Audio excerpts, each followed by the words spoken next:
Kasus pembunuhan sadis terhadap gadis cilik berumur 8 tahun Angeline masih terus diusut oleh polisi. Kasus yang berawal dari laporan kehilangan, kemudian Angeline justru ditemukan terkubur di pekarangan rumah keluarga angkatnya. Polisi hingga kini masih menetapkan satu tersangka dalam kasus pembunuhan, yakni Agus, yang tak lain adalah pembantu di rumah keluarga angkat Angeline.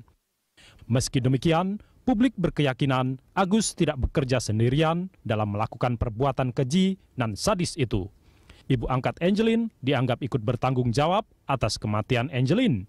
Karena itu, polisi diminta mengungkap kemungkinan tersangka lain dan tidak hanya berhenti pada pemeriksaan terhadap Agus, pembantu di rumah Margaret. Apalagi motif pembunuhan Angeline masih terselimuti kabut tebal karena tersangka Agus terus berubah-ubah dalam memberi keterangan.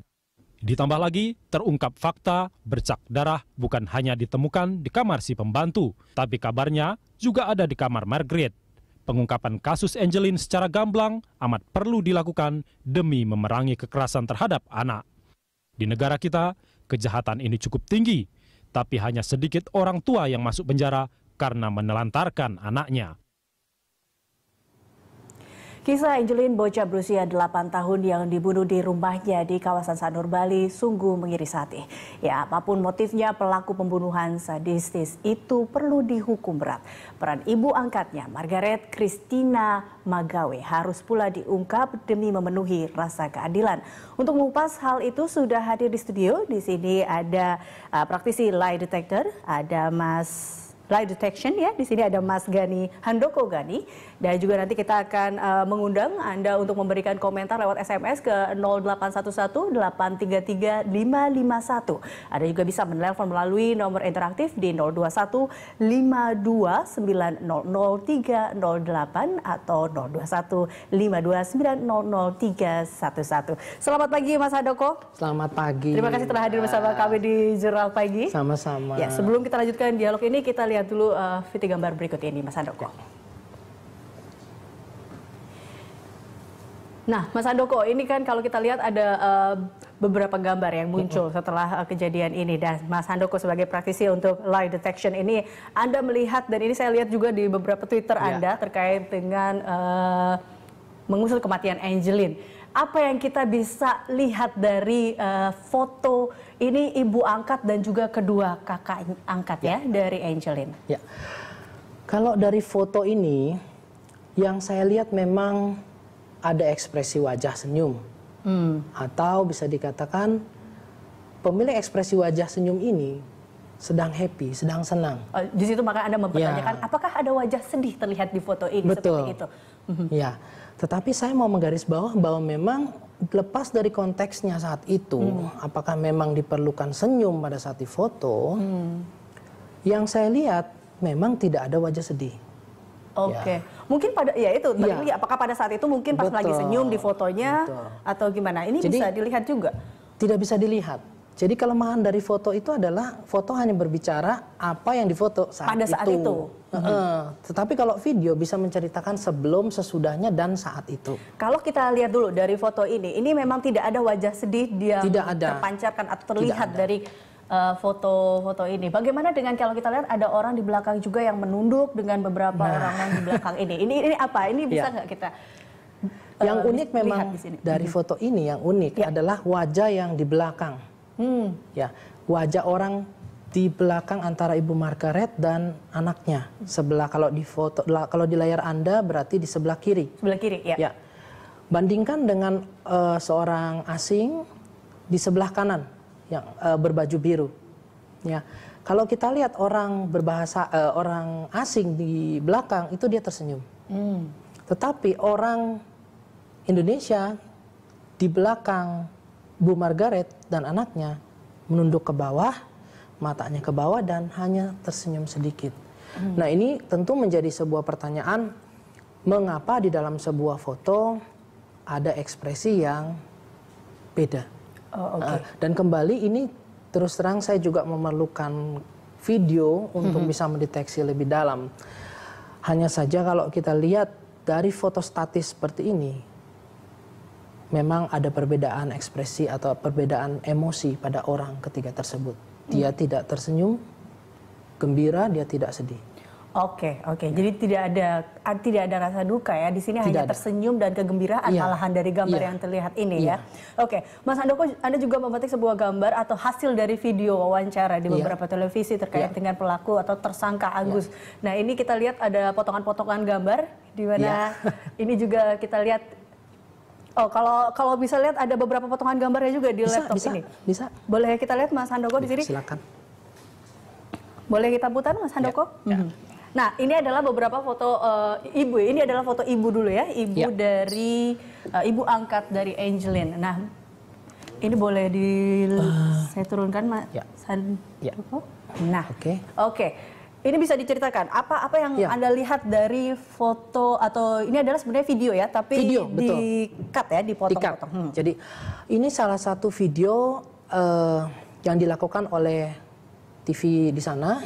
Ya, waktu itu wartawannya mengunjungi rumah Ibu Margaret, dan bila Anda lihat video itu, saya yakin Anda tidak akan menyadari adanya perubahan ekspresi. Karena memang yang disebut facial micro expression atau detail ekspresi wajah itu memang sangat cepat. Ya, begitu cepat, betul. Begitu cepat, hanya 1/25 detik. Untuk itulah saya memerlukan rekaman ini dipotong. Itu teknisnya yang saya lakukan, dan saat dipotong ada perubahan wajah ini. Di layar televisi Anda bisa melihat bahwa dari yang awalnya senyum, tiba-tiba ada ekspresi wajah yang berbeda dari senyum. Dan ekspresi ini ada kemungkinan ekspresi sedih atau ekspresi sedih dan takut. Sedih dan takut. Sedih dan takut. Oke. Saya memang memerlukan angle yang lebih dalam, yang lebih detail, dengan pencahayaan yang lebih baik. Nah, dari mana bisa muncul atau Anda melihat bahwa adanya ekspresi sedih dan takut itu? Perubahan yang ketika tersenyum tadi, lalu kemudian muncul ekspresi-ekspresi yang mengubah menjadi ekspresi yang takut itu. Pada saat seseorang sedih atau takut, kuncinya adalah di alis mata. Ketika orang sedih, dia alis matanya akan membentuk V terbalik. V terbalik, oke. Ya. Kemudian ketika dia dibandingkan dengan ketika dia sedang takut, justru alis matanya turun, tetapi kemudian mengumpul di tengah. Jadi seperti ini. Oke, ini berarti alis mata yang dia takut. Oke.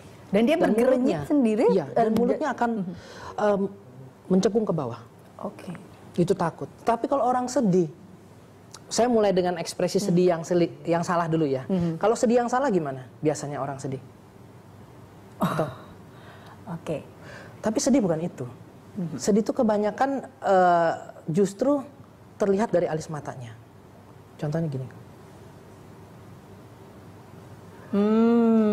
Nah, ini kan Mas Handoko saja bisa, maksudnya tahu, jadi bisa meniru kah? Bisa. Ada yang model supaya terlihat bahwa memang sedih saya seperti ini. Bisa. Bagaimana kita bisa melihat bahwa itu real sedih ataupun dibuat-buat? Iya, caranya adalah dengan melihat otot-otot wajah yang membentuk ekspresi itu. Dan itu memang kita mempelajari secara khusus otot wajah tersebut. Itu disebut facial action coding system. Jadi sebuah sistem coding wajah atau penggodaan wajah berdasarkan otot-otot wajah yang membentuk ekspresi. Jadi sebagai praktisi lie detection atau praktisi micro expression, kita dituntut untuk bisa menerjemahkan ekspresi wajah berdasarkan kode ilmiah. Bukan hanya ini senyum nih mbaknya nih, tapi dari senyum ini ada sebuah makna di situnya. Ya, betul. Oke, baik, kita masih akan membahas lagi Mas Handoko terkait dengan beberapa gambar yang Anda lihat dari hasil-hasil ini, dan kita akan kembali pemirsa usai jeda pariwara berikut ini. Ya, Anda kembali bersama kami masih membahas mengenai mengusut kematian Angeline, dan kali ini telah hadir Ketua Komnas Perlindungan Anak, ada Bang Aris Merdeka Sirait. Selamat pagi, Pak. Selamat pagi. Kita lihat memang ini, dan juga masih ada dengan Mas Handoko. Tadi kita membahas mengenai bagaimana ekspresi dari keluarga angkat Angeline di sini. Nah, ini juga masih ada satu video di mana di sini ada Bang Aris sedikit ada argumen dengan ibu dari ibu angkat Angeline. Kita lihat videonya. Gara-gara itu Saya sayang sama saya tidak ada masalah sama saya. Kita sebagai orang tua kan? Sehingga dia nggak mau pulang karena nggak pernah. Orang malam Mami mau bikinin super mie, ya, tapi nanti dia mau ambilin ketemu karena dia bawain pensil, katanya Agusnya mau pinjam pensil. Saya tanya dia mana. Nggak tahu, dia kamarnya depan situ, tapi nggak tahu apa dia di luar atau di mana, saya nggak tahu. Di pas mana?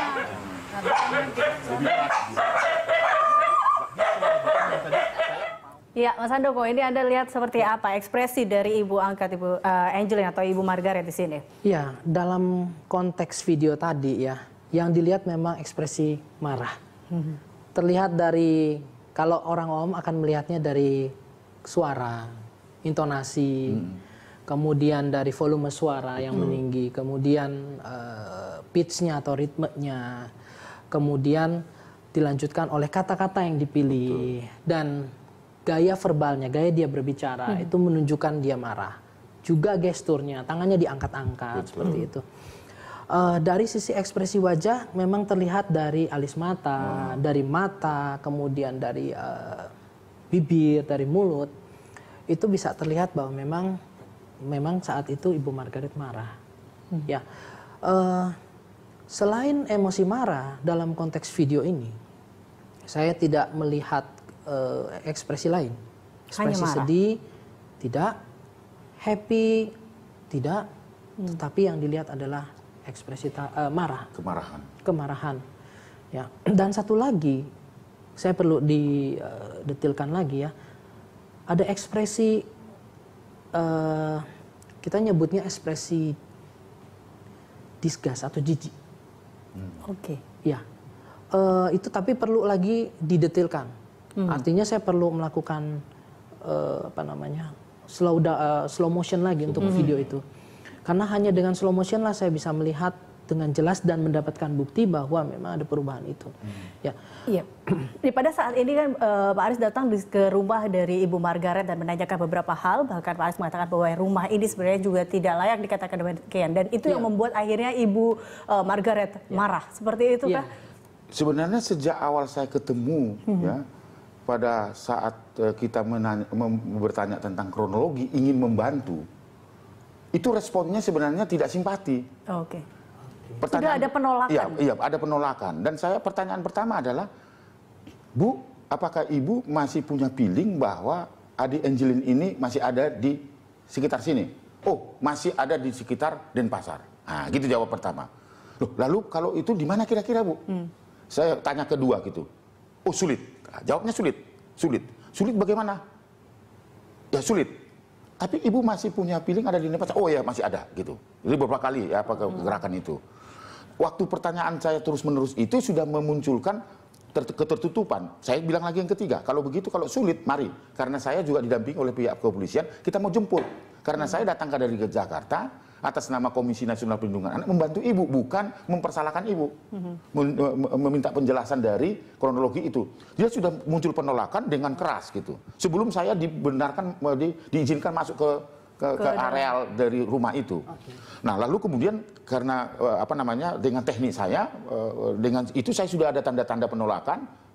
Lalu kemudian akhirnya dengan tanda petik terpaksa sebenarnya saya diantar ke lokasi di rumah itu. Pertama sekali saya setelah melakukan penerimaan laporan 16 Mei dari warga masyarakat sana, warga Sanur, baru melakukan investigasi tanggal 17 sampai tanggal 23. Tanggal 24 itu saya ke tempat kejadian perkara. Itu yang tadi saya ceritakan. Sebelum masuk itu di gerbang itu sudah seperti itu. Saya diterima di gerbang awalnya. Tadi itu di gerbang, belum masuk. Lalu setelah masuk saya sangat kaget karena itu banyak kotoran ayam, anjing di situ di kerengkengnya ada kucing. Kemudian dia bilang ini ada apa tempat ini? Oh, ini rumah sekaligus tempat peliharaan ayam gitu kan. Pada saat itu saya tanya, karena dalam informasi awal yang kita terima ada berinisial A. Saya tanya kepada Ibu, Bu, bisa nggak saya ketemu dengan inisial A yang sekarang jadi tersangka? Oh, nggak ada dia sini, nggak ada, gitu dengan nggak ada. Pokoknya ini saya merasa tertekan, gitu kan. Lalu kemudian tiba-tiba saya ada refleks panggil, Gus gitu. Muncul dia dari kamarnya dengan pakai ikat kepala, gesper gitu kan. Lalu telanjang dada. Lalu saya tanya pertanyaan pertama, kapan kau terakhir ketemu dengan Angelin? Tanggal 16 hari Jumat, tanggal 15 hari Jumat sore. pada posisi apa? Menangis keluar dari kamar Ibu Margaret. Saya tanya, kenapa nak? Kenapa dek? Kataku begitu. Tapi tidak menjawab, tetapi Agus itu menyaksikan ada keluar darah di situ. Jadi dari situ saya kira waktu pertama, ibu ini sudah mulai ada kata bohong di situ. Lalu, oke Bu, kalau begitu kita duduk bersama di mana sih tempat yang aman untuk kita omong. Karena itu kan sudah banyak polisi, banyak media juga gitu. Oh, saya nggak punya tempat. Nggak punya tempat. Padahal saya tanya ibu ini di mana tinggalnya, di sini saya sama Angeline gitu kan. Loh, kok nggak ada tempat? Masuk kursiannya nggak ada gitu kan. Oh iya nanti di mana ya? Kebingungan dan sebagainya. Tapi saya diajak keluar gerbang lagi. Nah, di luar gerbang terjadi dialog lagi. Pikiran saya, kenapa saya dibawa ke sini lagi gitu kan? Lalu saya minta lagi, bisa nggak saya diizinkan ke kamarnya Angeline? Gitu kan? Dengan susah payah, ya dia menolak, gitu. Nggak bisa. Pokoknya saya tidak merasa salah, gitu, sudah ngomong-ngomong duluan gitu dengan kemarahan-kemarahan, betul itu tadi. Akhirnya atas bantuan polisi saya boleh masuk lagi dengan keterpaksaan. Diantarlah saya ke ruangan tempat tidurnya Angeline itu. Kaget, sebegitu kagetnya saya, itu aromanya berbeda dengan aroma seperti yang ada kandang ayam, kotoran ayam gitu. Aromanya itu saya merinding sekali, itu ada aroma yang menurut saya tidak biasa. Ya, ada amisnya, ada apanya gitu kan. Karena saya berpikir lagi, oh ini bau ini apakah karena memang ada anjing peliharaannya, anjing kesayangannya Angeline masih ada di situ warna putih ya, lalu tempat tidur yang acak-acakan, terus kemudian ada telur-telur ayam di atas pakaian yang tidak terpakai lagi, gundukan tinggi, lalu saya sempat juga mencium aroma bajunya Angeline gitu kan, baju sekolahnya, saya mencium itu bukan baju yang baru dicuci, saya masuk ke ruangan itu, tumpukan juga, pokoknya baunya menurut saya sangat aneh. Membuat saya berkesimpulan dalam hati itu, oh berarti ada sesuatu di sini gitu. Jadi Anda juga sudah mencurigai pada saat awal menduga. Nah, lalu tanggal 24 Mei baru saya tanya, Bu, Ibu selama ini bersama Angeline di mana tidurnya? Di tempat tidur itu. Nah, di dalam pikir tampilan fisik seperti tadi itu. Oh, itu kan yang pakai tank top apa. Banyak wartawan seharusnya kan tutup baju kayak gitu kan. Nah, itu tidak dilakukan. Lalu pada saat itu juga dia memberikan foto-foto dari si Angeline itu kan dengan sukarela lalu kemudian juga akte notaris yang menyatakan bahwa anak Angeline itu diangkat. Padahal saya nggak minta itu dengan sukarela gitu. Baru saya berkesimpulan itu yang tadi tragedi itu saya keluar, wartawan tanya, Pak, karena disaksikan ya, wartawan tanya, Pak itu layak nggak untuk tinggal di situ?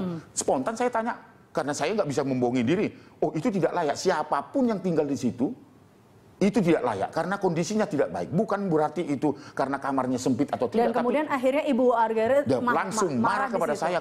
Mbak Aris menghina saya. Inilah keadaan saya. Apakah itu lebih baik dari kandang anjing? Dia bilang begitu. Terjadi kemarahan itu tadi. Berarti di sini bisa kita lihat bahwa kemarahan dari Ibu Margaret ini bukan karena dia merasa sedih ataupun tertekan, tetapi lebih kepada marah dengan apa yang dikatakan oleh Pak Aris pada saat itu. Karena akhir dari cerita ini kan Angeline itu ditemukan pada saat itu ada di situ. Karena otopsi mengatakan 3 minggu sudah meninggal. Itu berarti tanggal 24 Mei itu sudah ada mayat itu. Gitu. Jadi itu muncul kemarahan itu menutupi karena pada saat itu dihalang-halangi juga untuk melihat sudut-sudut dari tempat tinggal itu. Iya, Mas Andoko juga melihat seperti itu. Berarti ada yang disembunyikan dari Ibu Margaret pada saat kalau kita lihat dari cerita dari Pak Sirait ini. Iya, kalau dari ekspresi marah tadi, ya memang saya tidak bisa mengetahui motivasi apa di dalam emosi tersebut. Kemudian saya juga tidak tahu karakternya. Saya juga tidak tahu apa yang dipikirkannya. Tetapi kalau dari sisi runtutan kronologis yang diceritakan Pak Sirait, memang Pak Aris, memang ada sesuatu yang perlu ditindaklanjuti atau diperdalam. Salah satunya adalah ya tadi kenapa terjadi penolakan, kenapa ada defense mekanisme atau mekanisme pertahanan diri, di mana si ibu ini tidak menginginkan orang untuk melihat rumahnya, termasuk menolak 2 menteri datang. Bayangkan itu bisa bayangkan, gitu ya. Dan ini memang ketakutan itu yang begitu besar sehingga dia akhirnya menutup diri seperti itu. Bisa jadi, bisa iya, bisa tidak. Karena saya tidak melihat video yang dimaksudkan tadi. Kalau aja ada video pada saat itu, kan banyak wartawan ya Pak ya. Seandainya ada video saat itu yang menunjukkan semua proses tadi, Abang mulai ngelihat, itu saya bisa melihat. Tetapi kalau video yang ada saat ini hanya video saat sudah di gerbang. Iya, sudah di gerbang berdialog itu. Jadi sudah agak lebih tenang seperti ini. Ini paling awal ya. Iya, saya kira memang ini juga harus diperhatikan dalam pengembangan penyidikan karena 2 menteri yang datang situ untuk membantu ibu itu mencari Angelin tapi ditolak. Bahkan setelah kehadiran saya itu ada satpam baru di situ dan yang menjawab untuk tidak bisa menerima kehadiran menteri itu satpam itu, bukan ibu itu. Dia tidak keluar dari rumah itu. Ada penolakan di situ. Dan ini juga sempat Pak Aris juga mengatakan ada beberapa Agus sempat masuk pada saat itu dengan tidak menggunakan pakaian dan hanya menggunakan ikat kepala. Seolah pusing pakai gesper gitu. Agak aneh. Dan gitu. kemudian Ibu Margaret yang tidak mengubah pakaiannya walaupun harus pada saat itu harus ada banyak orang. Oke, baik, kita akan lanjutkan perbincangan ini usai jeda berikut dan pemirsa tetaplah bersama kami. Ya pemirsa, Anda kembali bersama kami dan kami mengajak Anda kembali untuk bergabung dalam dialog terkait dengan mengusut kematian Angelin. Ya, ini Anda bisa menghubungi langsung telepon interaktif kami melalui 021-529-00308. Ya, ini kita kembali lagi ke Mas Handoko dan kepada Pak Aris. Kita melihat sebelumnya tadi kita membahas mengenai Agus yang kini sudah menjadi tersangka. Nah, ini dia ada beberapa potongan-potongan gambar. Ya, ini sudah dipotong oleh Mas Handoko. Ini adalah sebuah video, kemudian kita lihat beberapa ekspresi dari Agus. Apa yang bisa kita baca dari sini? Oke, ekspresi ini kalau kita lihat, awalnya dia itu tersenyum ya.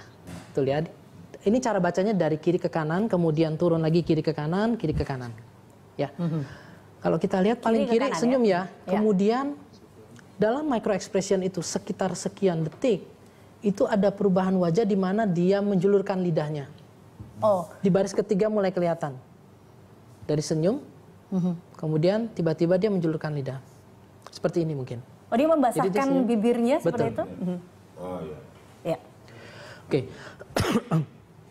Ini ada fakta yang menarik tentang hal ini. Jadi di masa lalu ketika seseorang berbohong, cara untuk membuktikan dia bohong atau benar adalah dengan memasukkan besi panas ke dalam mulutnya, ke dalam lidahnya. Bila basah, orang itu benar, berkata jujur. Tapi ketika kering, dia bohong. Secara fisiologi tubuh, memang ketika seseorang itu takut, mulai ada gugup, kemudian emosi yang lainnya, salah satunya adalah kelenjar ludah menjadi kering. Dan ketika kering itu, reaksi tubuh adalah membasahi bibir. Iya. Jadi kalau kembali lagi ke praktis kita sendiri mungkin ya, walaupun sebenarnya dilarang. Dalam ilmu lie detection kita tidak boleh membandingkan dengan diri sendiri. Tetapi kalau secara keilmuan tadi dan secara praktis kita, ketika kita menjulurkan lidah, membasahi bibir, adalah saat-saat ketika kita tidak nyaman. Kita tidak nyaman, kita kehabisan kata-kata, kita ingin memikirkan sesuatu kata yang baru, gugup. Atau bisa juga ya memang kebiasaan. Ada juga orang yang kebiasaannya datar gini. Ada juga. Ya, atau yang lagi iseng, ada juga. Itulah hipotesa. Tapi kalau dalam konteks ini kita melihat dari sebuah video yang awalnya normal, ekspresi netral, tiba-tiba muncul hal ini. Nah, ini yang menjadi sebuah tanda yang perlu ditindaklanjuti. Berarti apa benar dalam kronologis yang diceritakan itu terjadi atau tidak? Yang dia mengatakan dia hidungnya berdarah, ini begini, kemudian sesudah itu kan mulai ada ekspresi ini. Iya, kita juga lihat di sini dalam wawancara ini atau dari gambar ini, Agus di sini lebih sering memandang ke atas dan juga mengedipkan mata lebih cepat. Itu juga bisa menjadi salah satu karakter yang bisa dibaca di sini. Atau dia mencari kata-kata yang tepat sebenarnya seperti itu. Bisa. Jadi lirikan mata, kemudian blink yang banyak itu adalah salah satu tanda bahwa ada sesuatu di dalam pernyataannya. Bisa bohong, bisa benar. Bisa juga saat itu dia sedang loading pikiran. Dia mikir apa yang gue mesti ngomong ya, apa yang saya mesti katakan ya, apa yang saya mesti ceritakan, kata-kata apa yang mesti diungkapkan dan sebagainya. Itu semua hipotesa-hipotesa yang bisa kita pergunakan untuk menganalisa ekspresi tadi. Ya. Dan betul di dalam salah satu hipotesa itu adalah adanya kebohongan. Salah satu hipotesa, tapi bukan berarti disimpulkan ada kebohongan. Baik, kita akan mengetahui lebih lanjut lagi terkait dengan bagaimana sebenarnya proses penyidikan kasus ini. Kita sekarang sudah terhubung dengan Kombes Pol Heri Wianto, Kadif Humas Polda Bali. Selamat pagi, Pak Heri. Selamat pagi, Mbak. Iya, Mbak. Ya, Pak Heri, bagaimana perkembangan terkini terkait dengan kasus atau penyidik kasus pembunuhan Angelin ini? Iya, baik. Jadi memang ini masih berproses. Memang kita masih menetapkan satu tersangka yaitu AGS. Tetapi kita juga tidak menutup kemungkinan karena tim penyidik masih bekerja. Ada yang kita lakukan pemeriksaan terhadap semua saksi-saksi, antara lain beberapa saksi orang-orang terdekat, kemudian juga saksi-saksi lain yang kira-kira tahu tentang pembunuhan yang dilakukan oleh AGS ini yang pertama. Kemudian yang kedua, memang kita juga sedang menunggu hasil laboratorium forensik yang ini merupakan hasil dari pengolahan TKP yang dilakukan beberapa saat.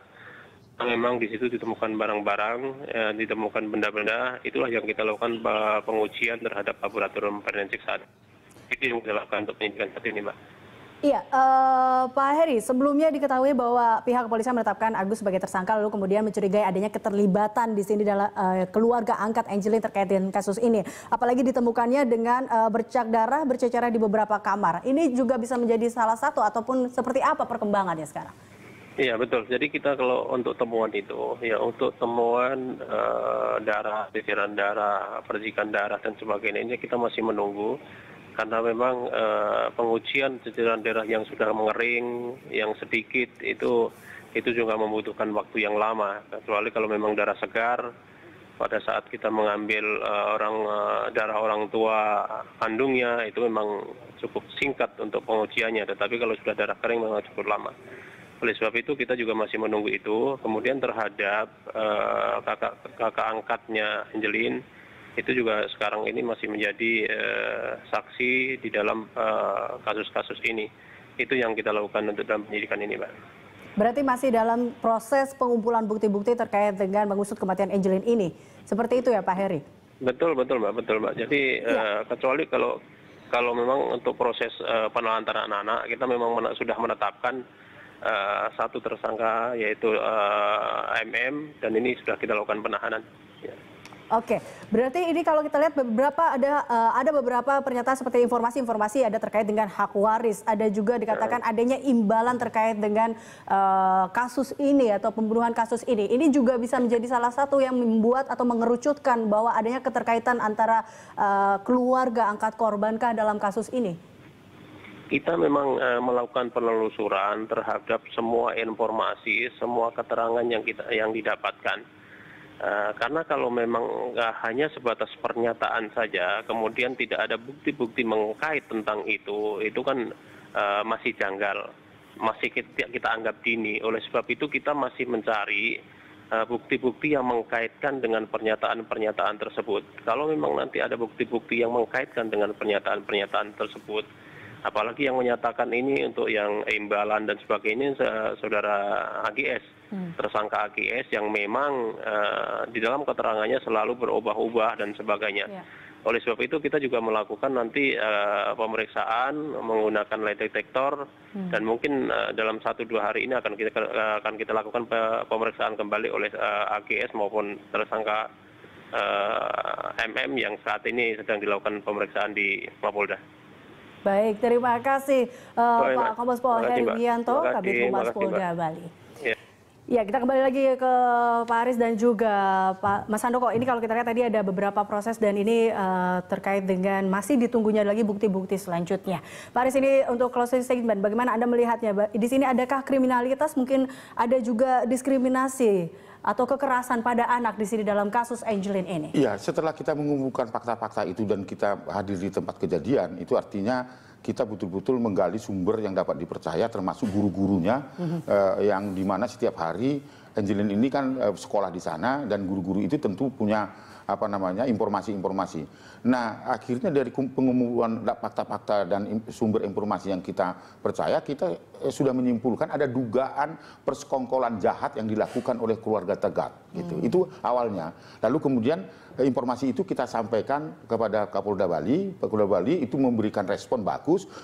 Akhirnya ada rapat ya dengan Komnas Perlindungan Anak, dengan Lembaga Perlindungan Anak di Bali. Kemudian ada Polresta Denpasar, ada Kasat Reskrim, ada Direktur Kriminal Umum, ada Pak Kapolda, dipimpin oleh Pak Kapolda. Dengan membagi informasi itu akhirnya disimpulkan pada pertemuan itu untuk bersama-sama mencari dalam keadaan apapun Angelina. Lalu kemudian bersepakat mengumumkan kepada masyarakat lewat bantuan media massa supaya kalau ada orang yang menolong Angelina karena laporan hilang itu, tolonglah dikembalikan kepada Komnas Perlindungan Anak atau pemerintah atau Polda Bali seperti itu. Itu kesepakatan pertama. Kesepakatan dua, ketika saya menyampaikan bahwa ada aroma yang tidak berbeda dengan aroma yang lain yang bisa diteliti juga. Pak Kapolda mengatakan memang ada yang agak aneh. Saya bilang langsung ada. Lalu kemudian kesepakatan kedua meminta supaya mendatangkan anjing pelacak untuk melacak di situ, gitu kan? Nah, itu kesepakatan kita. Artinya yang mau saya katakan, setelah melakukan kunjungan ke tempat kejadian, mendialogkan itu dengan Ibu Margaret dengan tampilan seperti itu, tidak simpati dan sebagainya, bahkan tidak menerima menteri, bahkan itu setelah kejadian itu justru mendatangkan satpam untuk menolak semua orang datang, kan itu lucu. Jadi pertanyaan itu, akhirnya kita mau menyimpulkan ada dugaan konspirasi atau persekongkolan jahat yang dilakukan oleh terdekat. Hari Rabu itu terbukti apa yang menjadi asumsi saya itu, ternyata Angelin itu ditemukan tewas di situ dengan mengenaskan, lalu kemudian pihak polisi menetapkan AGS sebagai tersangka. Itu artinya kan seisi rumah di situ. Itu artinya bahwa tanggal 24 itu ketika saya datang ke tempat kejadian atas dasar hasil otopsi yang menyatakan bahwa 3 minggu sudah meninggal sebenarnya. Itu berarti ketika saya datang itu, apakah itu aroma yang membuat saya menyengat itu? Nah, itulah sebenarnya kronologi yang real terjadi. Nah, memang ada keluhan-keluhan, ada dua hal. Tadi saya pelajari ada akta notaris yang menyatakan bahwa Angelina itu diangkat oleh ibu ini dan memberikan hak waris dan warisan. Itu ada disebut. Kemudian yang sangat aneh juga ada menyatakan di situ orang tua kandung dari Angelina sampai umur 18 tahun jangan mengaku pernah menjadi orang tua bahkan kandung. Angelin baru boleh bertemu dengan ibu kandungnya di usia 21 tahun. Seperti itu. Jadi itu ada kejanggalan-kejanggalan itu. Nah, itu maka itu sebenarnya menjadi dokumen. Lalu kemudian setelah ditemukan mayat itu ada proses pemeriksaan forensik. Di kamarnya Agus itu ada bercak darah, kemudian di kamar Margaret itu ada bercak darah di tisu, gitu kan. Nah, sekarang ini tadi seperti Pak Heri sedang dilakukan lab dan sebagainya. Lalu kemudian juga ada pengakuan akan diberikan hadiah 2M untuk tanggal 25 Juni ini. Itu kan artinya perlu sebagai bukti-bukti petunjuk sebenarnya ya untuk mengarahkan situ. Itu artinya apa? Bahwa memang pengalaman empirik kita bahwa kasus-kasus seperti ini adalah harus dilokalisir bahwa orang terdekat. Saya tidak mengatakan bahwa Ibu Margaret terlibat di situ, tapi orang terdekat itu siapa? Itulah tugas dari kewenangan pihak kepolisian dan pihak kepolisian ya saya kira apresiasi kepada Polda Bali yang mau menerima informasi apapun sekecil apapun dari masyarakat. Jadi kita masih tetap harus menunggu terkait dengan tetap penyidikan ini ya. Iya, jadi artinya bahwa apresiasi juga bahwa memang sekarang ini ditetapkan sebagai tersangka kasus penelantaran ya, tetapi jangan sampai menggeser kasus utamanya gitu. Saya kira ini tetap adalah pada inti utamanya yang iya, saya kira saya siapakah dibalik dari kematian Angelin saya kira ini? saya paham lah. Artinya ini mau saya katakan bahwa kasus Angelin ini jangan berhenti sebagai tontonan saja, tetapi gunakanlah ini sebagai gerakan nasional perlindungan anak yang masif, agresif, dan berkesinambungan. Tapi jangan lupa harus ada dorongan dari Presiden Jokowi yang terhormat sebagai presiden saya. Supaya anak-anak Indonesia itu betul-betul terselamatkan dari segala ancaman yang sekarang itu Indonesia darurat kejahatan seksual. Nah baik, kita ke Mas Handoko untuk closing statement. Seperti apa jadi Anda melihatnya untuk terkait dengan kasus ini? Yang pertama yang saya lihat justru dari ekspresi Abang Aris sendiri. Ketika beliau mengatakan Pak Jokowi dan sudut kanannya ini naik ke atas, sebetulnya ada kekecewaan di balik pernyataan beliau. Tapi artinya adalah ingin membuat undang-undang perlindungan anak, Bang Aris. Ya, itu yang saya tidak bisa hindari ketika melihat ekspresi wajah. Saya melihat ekspresi Abang, ada tarikan bibir ke atas seperti ini, ada kemarahan di situ. Ada kemarahan dengan semua tragedi yang terjadi terkait anak. Ya. Dan memang dari sisi hukum sendiri saya kurang paham, tetapi memang perlu adanya terobosan dalam hal ini untuk perlindungan anak ataupun untuk interview atau interogasi menyangkut anak. Apalagi akan ada langsung saat ini lie detection juga ya. Ini. Jadi memang untuk kita menginterview seorang anak yang diduga atau terlibat atau terkena kasus seksual misalnya atau kekerasan, ada teknik yang disebut kriteria based content analysis. Itu memang di awal diciptakan oleh seorang yang bernama Udo Andots untuk menginterview anak-anak korban seksual. Jadi memang khusus untuk menginterview anak-anak, Bang. Jadi kedepannya mungkin akan banyak praktisi-praktisi atau praktek-praktek untuk bisa menginterview anak lebih baik. Dengan demikian, kalau kasus itu terjadi, sudah bisa terjadi di rumah, misalnya yang melakukan adalah pembantu atau supir dan sebagainya, sebagai orang tua bisa langsung mendeteksi. Oke, baik. Tentu kita bisa melihat dari masalah ini dan ini terkait dengan mengusut tuntas kasus ini. Kita harapkan kedepannya tidak ada lagi dan kekecewaan terhadap pemerintah untuk terkait dengan adanya kekerasan anak yang sekarang sudah mulai darurat, Bang Aris, seperti itu. Kedepannya harus lebih baik lagi ya. Memanfaatkan momentum kematian Angelin supaya Angelin itu sebagai ikon melawan kejahatan terhadap anak, maka itu harus ada common issue, bangsa ini harus peduli dengan itu, sama pedulinya dengan kartu sehat dan kartu pintar. Baik. Kita harapkan ini tidak akan terjadi lagi kepada anak-anak Indonesia lainnya. Terima kasih untuk Bang Aris dan juga Mas Handoko telah hadir bersama kami dalam Dialog Jurnal Pagi. Dan pemirsa, kami akan kembali dengan informasi lainnya usai jeda.